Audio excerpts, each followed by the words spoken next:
In this video, we will make the case that Napoleon is a tactical-leaning proactive social personality rather than the strategic genius some have made him out to be.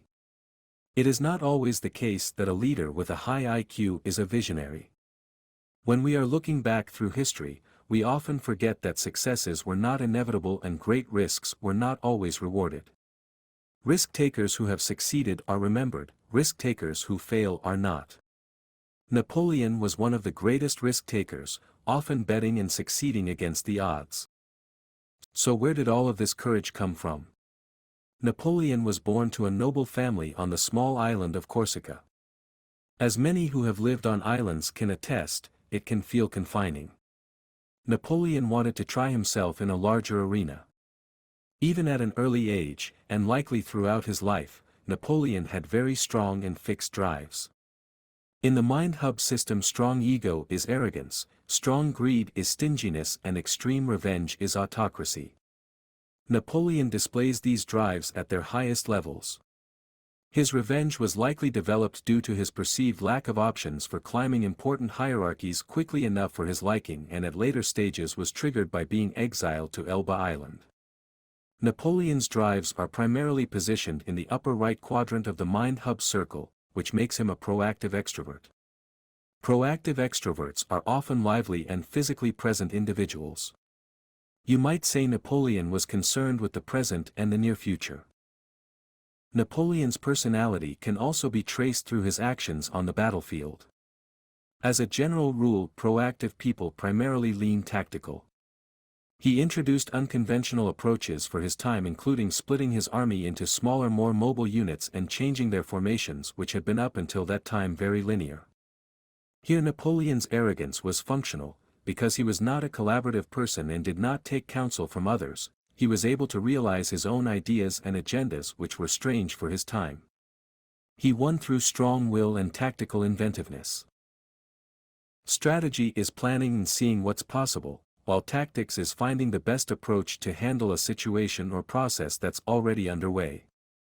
Some people may have an understanding of both, but every person leans toward one or the other, so one is less developed.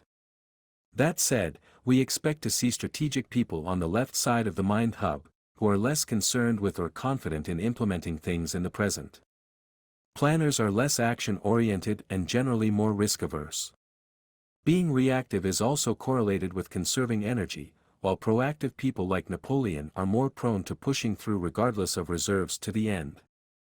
More evidence of Napoleon's tendency to overwork can be found in his bouts of burnout, as he suffered periodically, rapidly declining in his physical vitality and health after long campaigns or other activities. A quick word about Napoleon's personal life. His relationship with Josephine is often seen as somewhat pathetic, as if Napoleon were simping for her. However, it's more likely for his type to simply not be able to experience rejection as anything other than challenge. Napoleon's extreme persistence is more of an indication of his arrogance than romanticism. He was unable to hear the word no or change his plans based on other people's will or ideas. Other signs that he was not having a high intimate aim are his liaisons with other women and his preoccupation with power in other areas. The real tragedy of Napoleon's life was its end, as he died alone on St. Helena Island, completely cut off from everything and everyone. Going from emperor to someone marooned in obscurity is likely to have drastic effects on his personality. Most likely, in his last stage of life, he may have had multiple inner drives. Many have speculated about his daily life guarded at all times and in confinement, but we don't have definitive answers about particular behavioral changes. We've mentioned previously that Napoleon is often praised as a strategic visionary, and we anticipate in the upcoming film that he may be portrayed similarly. From a brief glimpse of the trailer, we see a quite taciturn and steely characterization which seems to hint at multiple inner drives. He seems physically slow, as if he has low energy or possibly depression. We would speculate that the second inner drive along with revenge is regret, meaning he may have primary revenge, regret and ambition. This would make Joaquin Phoenix's Napoleon a reactive ambivert and possibly a strategist type. Also noteworthy is the lack of ego. In the trailer, He appears quite humble even as they are winning battles or he is crowning himself emperor.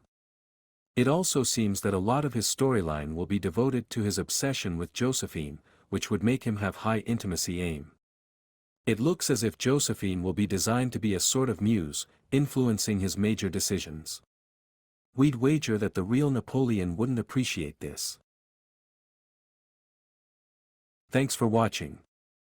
If you enjoy our content, please think about backing the project on Patreon or Subscribestar. We'd also love to hear your thought in the comments below.